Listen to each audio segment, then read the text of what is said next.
2021 সালের 17 ডিসেম্বর মুক্তিপ্রাপ্ত পুষ্পা সিনেমা আগুন ধরিয়ে দিয়েছিল তামিল, তেলুগু, বলিউড, কন্নড় এবং মালায়াম ইন্ডাস্ট্রির বক্স অফিসে। বিশ্বব্যাপী কুড়িয়েছিল বিপুল জনপ্রিয়তা।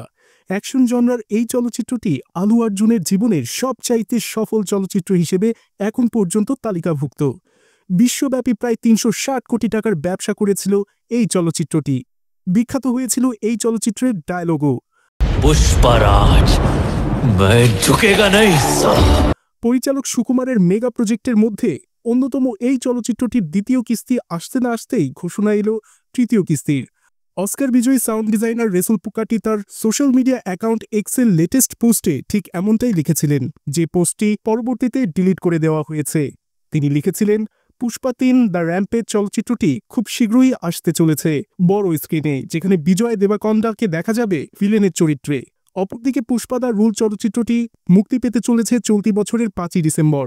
চলচ্চিত্রটি মুক্তির আগেই আয় করে নিয়েছে প্রায় 50 কোটি রুপি। পরিচালক সুকুমার পুষ্পা চলচ্চিত্রের দ্বিতীয় কিস্তি নিয়ে বেশ আশাবাদী।